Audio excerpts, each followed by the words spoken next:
Welcome to इंटेलेक्टर्स chemistry. मैं अपने दुबे आप सभी का स्वागत करता हूं। आज हम लोग टॉपिक कवर करने वाले हैं स्ट्रक्चर ऑफ एटम का लेक्चर वीडियो 2 और इसमें हम लोग atomic models, different atomic models के बारे में पढ़ेंगे जो कि थॉमसन ने दिया, रदरफोर्ड ने दिया। इन सब के बारे में ड्रॉबैक्स क्या हैं, क्या इनकी कमियां थी, कैसे दूर किया, किसने दूर किया।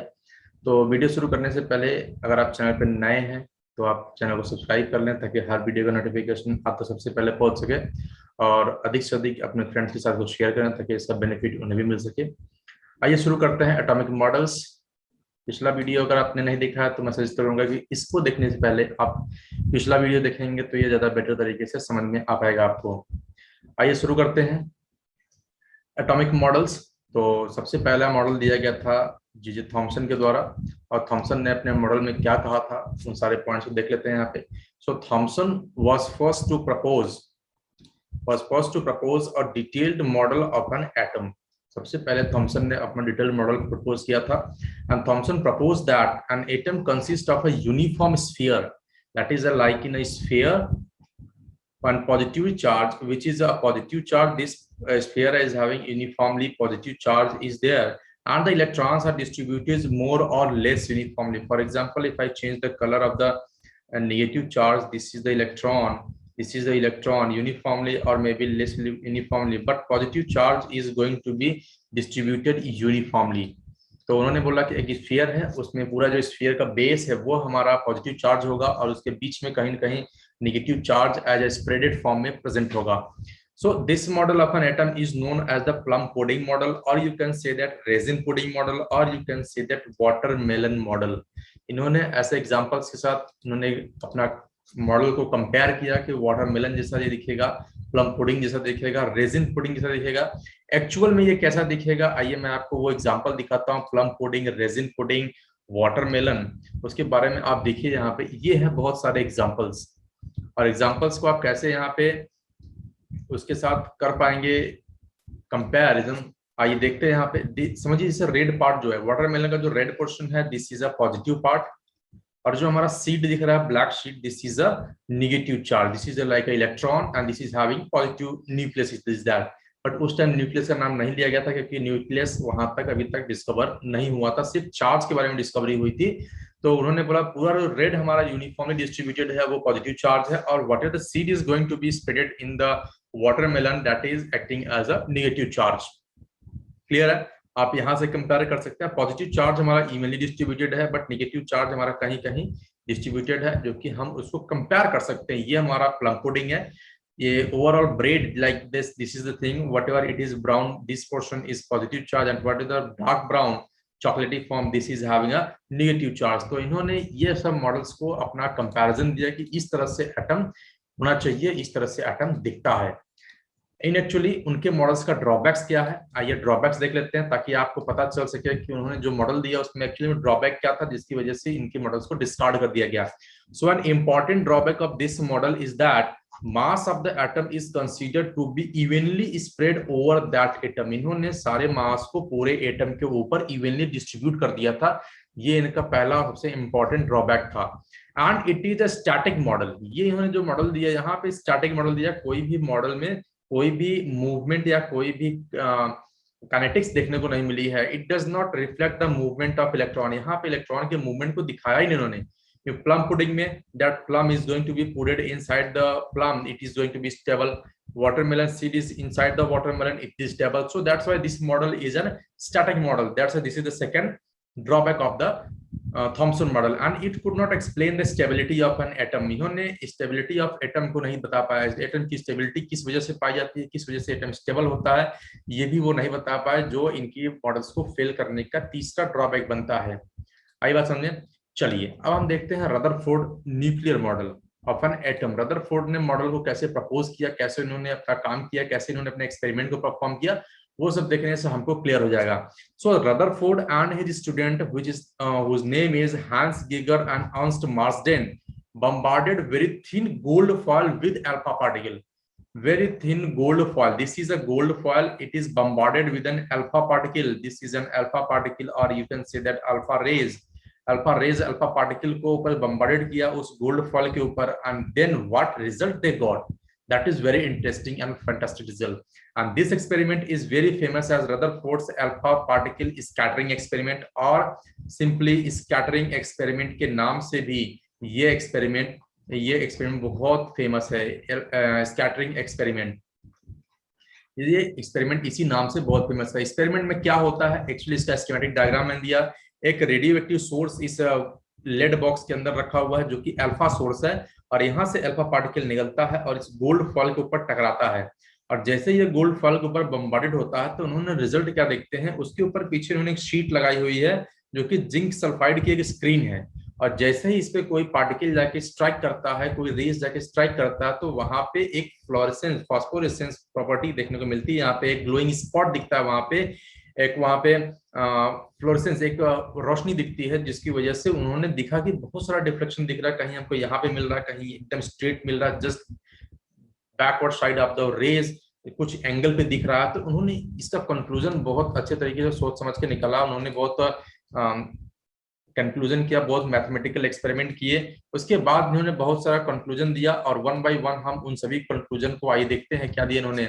सो stream of high energy alpha particle from the radioactive source was directed toward thin gold foil, और गोल्ड फॉल की थिकनेस जो थी वो 100 नैनोमीटर के बराबर थी। You can assume it is a very small distance, very small length, 100 nanometer.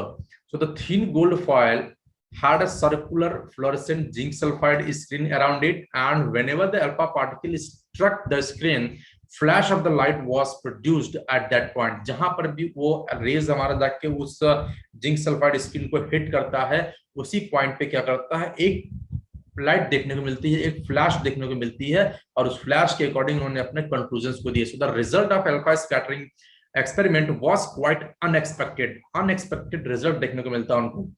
So according to Thomson model, the mass of each gold atom in the foil should have been spread over the whole atom, entire the atom, but alpha particle have enough energy to pass directly through such uniform distribution of mass।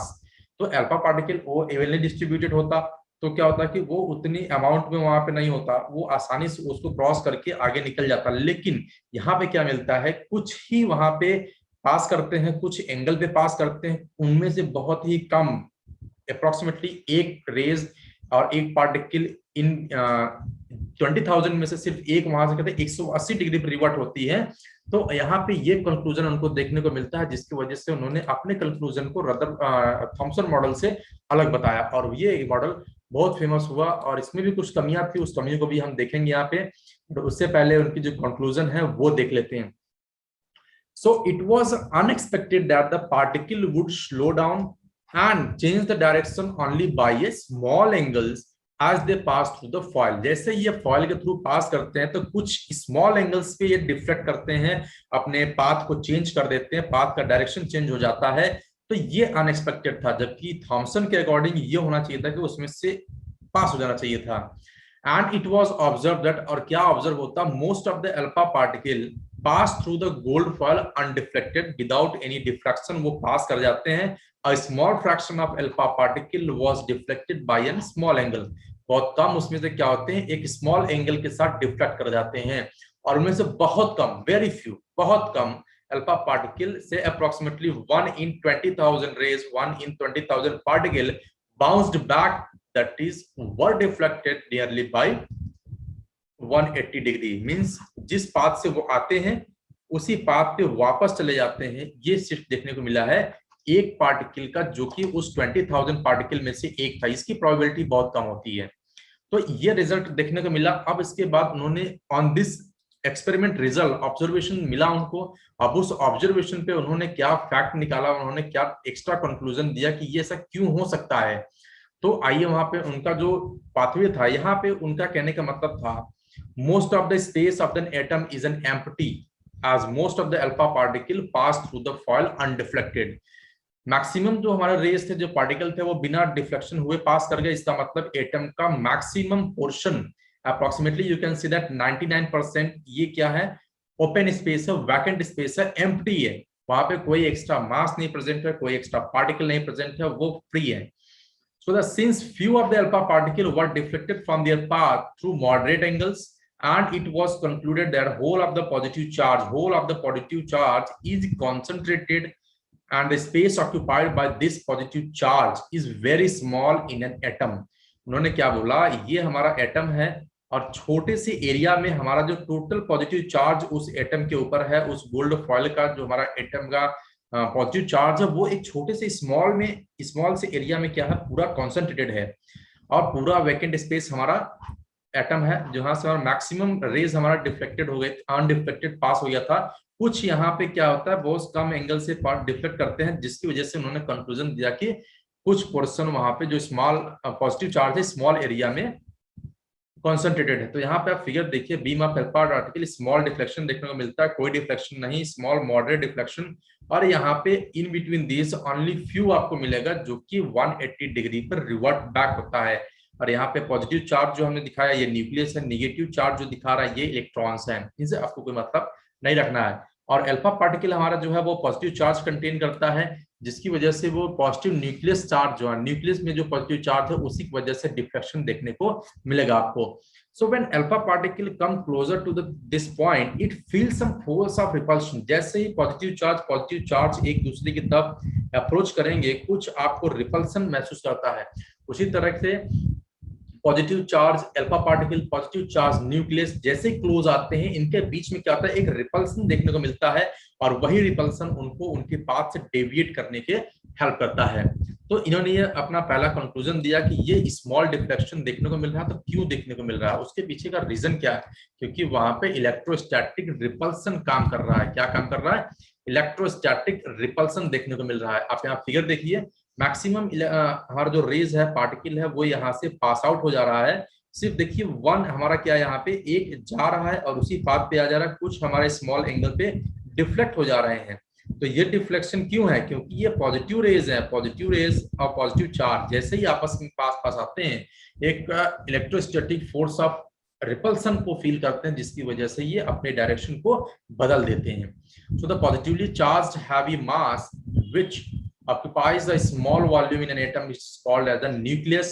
First time nucleus term was used by Rutherford. याद रखिएगा, first time term Rutherford used the term nucleus. It is supposed to be present at the center of an atom. और इन्होंने जो atom में nucleus का size दिया वो क्या दिया, जैसे कि एक आप बॉल ले लीजिए, क्रिकेट बॉल ले लीजिए, क्रिकेट बॉल का जो साइज होता है, जो भी आप ले लो, 3 इंच का 4 इंच का जो बॉल होता है, इसके 5 किलोमीटर 5000 मीटर और 5 किलोमीटर का जो रेडियस है, उस रेडियस में हमारा एटम है और वो छोटा सा जो एरिया है बॉल का, वो बॉल हमारा जो है वो न्यूक्लियस है।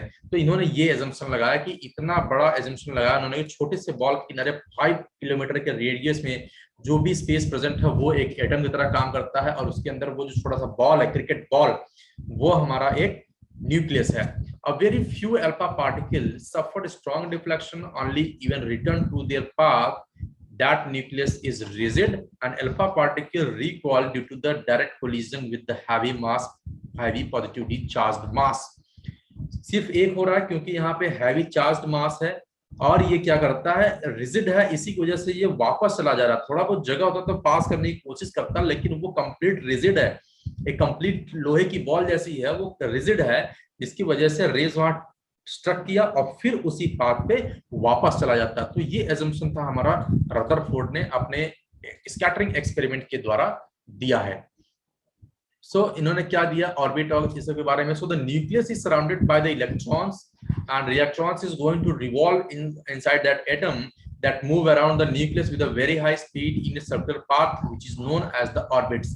तो orbits का फंडा भी यहाँ पहले बार आया।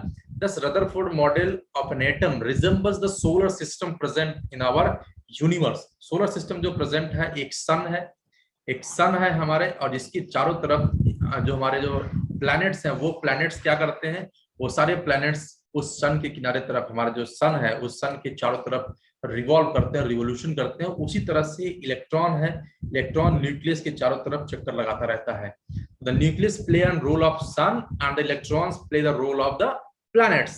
उन्होंने सोलर सिस्टम से कंपैरिजन कर दिया एटम का। The electrons and the nucleus are held together by a electrostatic force of attraction. क्यों? Why this force of attraction has been generated, क्योंकि यहाँ पे पॉजिटिव चार्ज है और इलेक्ट्रॉन पे हमारा नेगेटिव चार्ज है, तो इस वजह से हमारा यहाँ पे क्या होता है, एक फोर्स ऑफ अट्रैक्शन फील होता है यहाँ पे, जिसकी वजह से ये टुगेदर बंधे होते हैं साथ में। नहीं तो इलेक्ट्रॉन के पास इतनी वेलोसिटी है कि वो अपना ऑर्बिट छोड़ के बाहर निकल जाता। तो आइए अब देख लेते हैं drawbacks of Rutherford model. Rutherford ने भी कुछ गलतियां की, क्या उन्होंने उनके मॉडल में ड्रॉबैक मिला वो भी देख लेते हैं। So this model could not explain the stability of atom. अभी भी स्टेबिलिटी ऑफ एटम को लेके बहुत कॉन्फ्लिक्शन है, इन्होंने भी बहुत अच्छे तरीके से उसको एक्सप्लेन नहीं कर पाया कि हमारा एटम स्टेबल है तो क्यों है।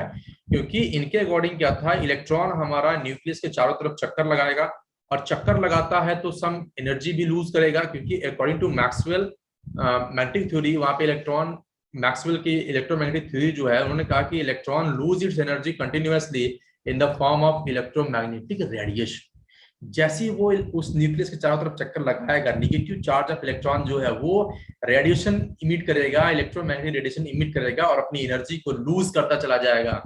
And as a result, electrons should lose their energy and finally it will fall into the nucleus. It will fall into the nucleus. After losing the energy, it will fall into the nucleus, and then what will happen? अगर electron हमारा nucleus में गिर जाएगा, nucleus में fall कर जाएगा, तो क्या होगा, उस एटम का जो एग्जिस्टेंस है that is going to be finished, vanished, वो एग्जिस्टेंस ही खत्म हो जाएगा, thereby making an atom unstable. तो वहां पे एटम की स्टेबिलिटी खत्म हो जाती है, एटम का एग्जिस्टेंस खत्म हो जाएगा। And another serious drawback of Rutherford model is that it says nothing about the electronic structure of an atom, that is how the electron are distributed around the nucleus and what are the energies of these electron। उन्होंने ये भी नहीं बता पाया कि electron का distribution जो हमारा न्यूक्लियस के चारों तरफ होगा उस एटम में वो कैसे होता है, और जो डिफरेंट डिफरेंट ऑर्बिट्स बता रहे हैं उस ऑर्बिट्स में इलेक्ट्रॉन है तो उस इलेक्ट्रॉन की एनर्जी क्या होगी वो भी ये एक्सप्लेन नहीं कर पाया, जिसकी वजह से इस मॉडल को भी फेल कर दिया गया और ये भी इनकी एक ड्रॉबैक बनती है। लेकिन इन्होंने बहुत अच्छे अच्छे पॉसिबिलिटीज दिए, बहुत अच्छा नॉलेज दिया एटम के बारे में। एटम को एक जो एक फेस चाहिए कि हमने एटम के बारे में कुछ बताया, तो उन्होंने बहुत अच्छी इंफॉर्मेशन दी एटम के बारे में।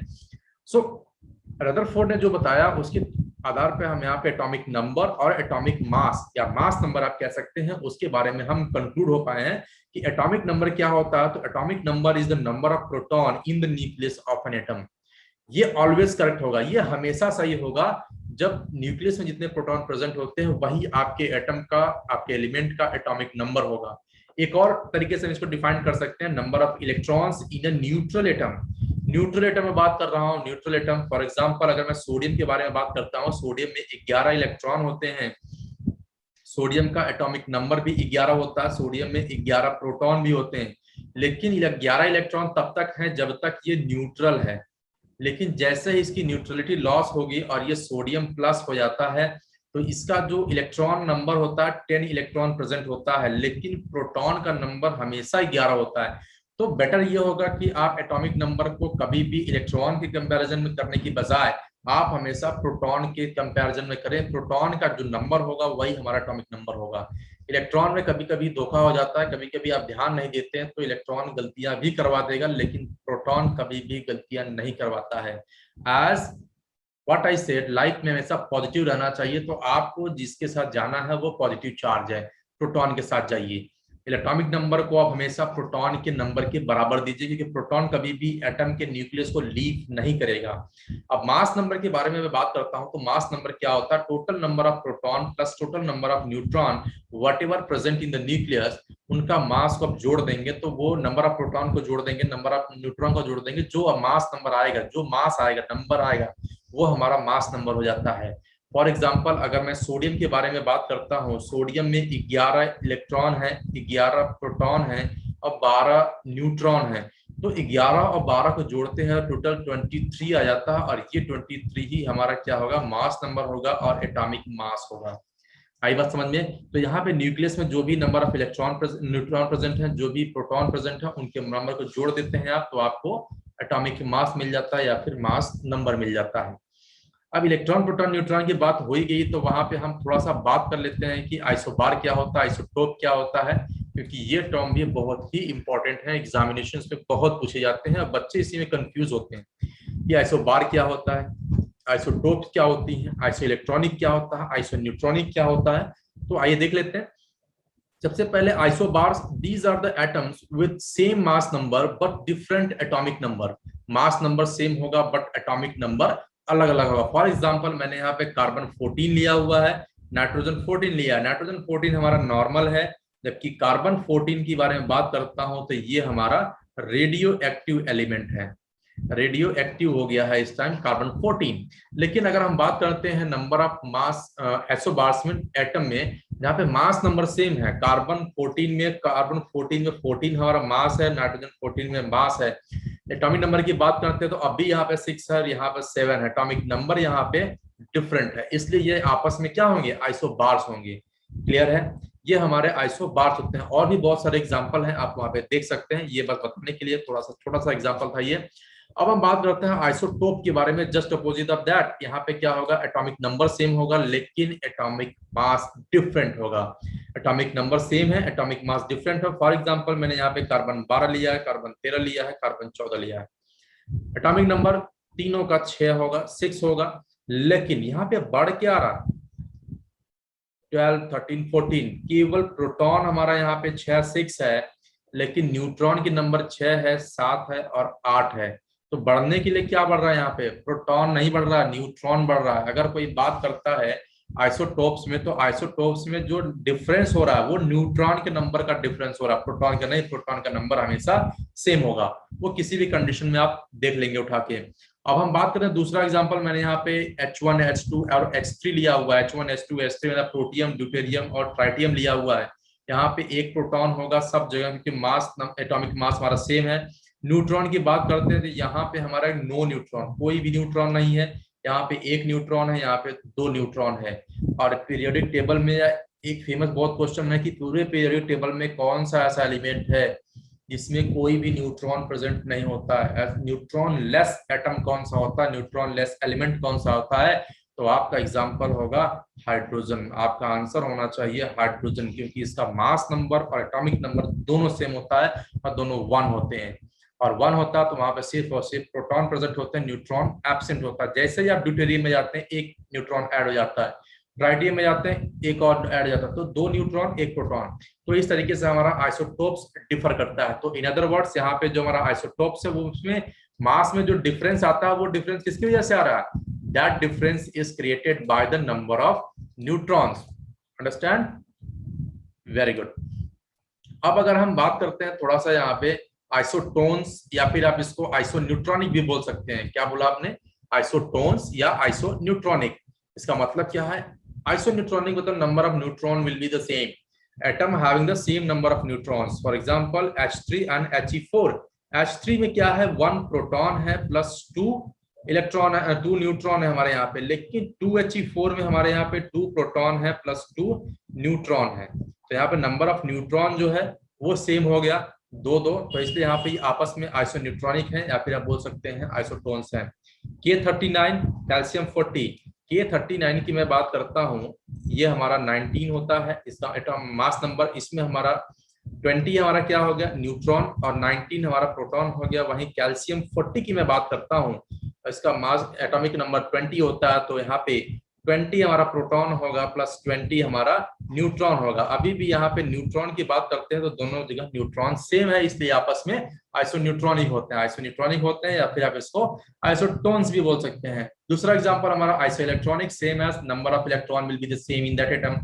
For example chloride ion, argon. Chloride ion में 17 इलेक्ट्रॉन है, सॉरी अभी 18 इलेक्ट्रॉन हो गया, क्लोराइड आयन हो गया है। और आर्गन में हमारा ऑलरेडी 18 इलेक्ट्रॉन है, यहाँ भी 18 इलेक्ट्रॉन। तो ये आपस में क्या होंगे, आइसो इलेक्ट्रॉनिक होंगे। H2O में number of electron in ammonia also will be the same. तो इस तरीके से हम यहाँ पे isoneutronic and isoelectronic, और you can say that isotones, उसको भी हमने यहाँ पे कवर कर लिया है। चलिए आइए नेक्स्ट देखते हैं, इलेक्ट्रोमैग्नेटिक वेव थ्योरी। फेमस है और बहुत इंपॉर्टेंट भी है। 1 बाय 1 देखते हैं यहाँ पे इन्होंने क्या अपने नियम्स दिए, क्या पोस्टुलेट्स है इनका, क्योंकि आगे के वीडियो में इसकी बहुत इंपॉर्टेंट रोल प्ले करने वाला है। तो according to this theory, the energy transmitted from one body to another body in the form of waves, and these waves travel in space with the speed of light, with the speed of light, and these waves are known as the electromagnetic wave or radiant energy. कोई भी energy किसी भी body से एक body से दूसरे body में transfer होता है जो कि वेव के फॉर्म में होता है, और उस वेव की जो स्पीड होती है वो लाइट के स्पीड के बराबर होता है। दैट मींस 3 × 10⁸ मीटर पर सेकेंड, ये हमारा wave of speed of light होता है। तो उस टाइप का जो एनर्जी होता है, जो वेव निकल रहा है, उसको हम रेडिएंट एनर्जी बोलते हैं या फिर इलेक्ट्रोमैग्नेटिक वेव बोलते हैं।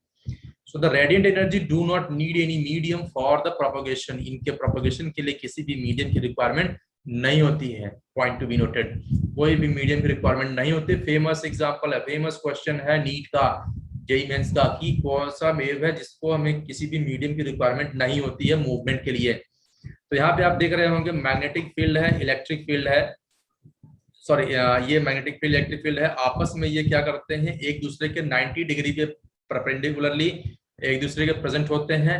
एक वाई एक्सिस के प्लेन में होता है, एक एक्स एक्सिस के प्लेन में होता है, और तुम्हारा जेड एक्सिस है। जेड एक्सिस में प्रोपगेशन ऑफ वेव है, direction of propagation of wave है, और वहां पे वेव मिलता है आपको।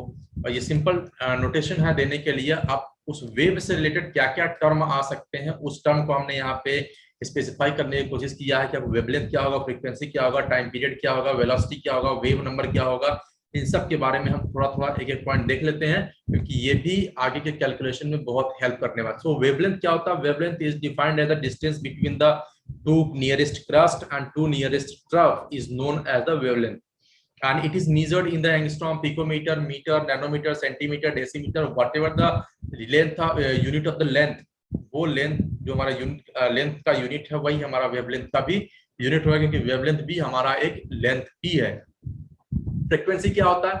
Frequency is the wave is defined as the frequency of a wave is defined as the number of wave which pass through a point in 1 second. एक second में किसी एक पॉइंट से कितना नंबर ऑफ वेव्स पास कर जाता है, उसी को हम बोलते हैं फ्रीक्वेंसी। इसको जनरली हम हर्ट्ज में, हर्ट्ज वो एक साइंटिस्ट थे जिन्होंने सबसे पहले फ्रीक्वेंसी के बारे में एक आइडिया दिया था, तो हर्ट्ज में डिफरेंट इसको नोटेट किया जाता है, इनको इंडिकेट किया जाता है, और भी इसके यूनिट है पर साइकिल, पर सेकेंड, पर minute, per hour.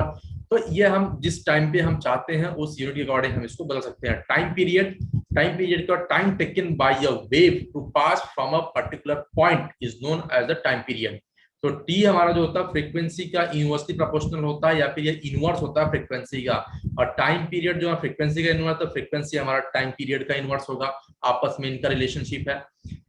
Velocity, velocity क्या होता है? Velocity of a wave can defined as the distance covered by a wave in 1 second, means distance per unit time, distance per unit time. So speed is c, c is equal to lambda by t, lambda is a distance and t is the time. So एक second में हम कितना wave distance travel करता है उसी को हम बोलते हैं क्या? Velocity of the wave. And 1/t is equal to frequency, अभी भी हमने यहाँ पे देखा है, तो c is equal to nu lambda भी कर सकते हैं, या nu is equal to c by lambda कर सकते हैं। और c यहाँ पे कांस्टेंट होता है, तो frequency is inversely proportional to the lambda भी कर सकते हैं, क्योंकि c अगर हम वेव को इलेक्ट्रोमैग्नेटिक वेव माने हैं और ये इलेक्ट्रोमैग्नेटिक वेव लाइट की स्पीड के साथ ट्रेवल करती है, तो यहाँ पे c हमारा कांस्टेंट हो गया 3 × 10⁸। तो हम यहाँ पे nu is inversely proportional to lambda, या फिर lambda is inversely proportional to nu बोल सकते हैं। दोनों रिलेशनशिप जो आपको मर्जी हो वो पढ़ सकते हैं, वो याद रख सकते हैं, दोनों एक जैसे ही हैं। ठीक है, चलिए वेव नंबर क्या होता है? वेव नंबर होता है inverse of the wavelength.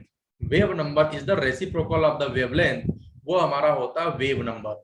So wave number is equal to 1/λ, it is measured in the inverse of the distance, unit of the distance, unit of the length, centimetre inverse, metre inverse, इस तरीके से हम इसको major करते हैं। Amplitude क्या होता है? The maximum height of the crust और maximum depth of the trough is known as the amplitude of the wave. तो ये सिंपल टर्म थे जो कि वेव से रिलेटेड थे, और ये आपको जानना चाहिए, इंपॉर्टेंट है, एग्जामिनेशंस में पूछे भी जाते हैं, तो इसका पॉइंट रखना है। और कुछ 2 क्वेश्चन मैंने दिया सेल्फ असिस्टेंट के लिए, सेल्फ असेसमेंट के लिए, हमने अभी तक इस वेब से या इस तरीके से कितना सीखा है, तो आप इसके आंसर कमेंट बॉक्स में पेस्ट करिए, वहां पे अपने आंसर को बताइए। आंसर मैंने दिया, कितने लोगों का आंसर सही आता है, उसके बाद मैं देखता हूँ। अगर किसी को सॉल्व करने में दिक्कत होती है तो आप कमेंट बॉक्स में दीजिए, हम इसको सॉल्व कर देंगे।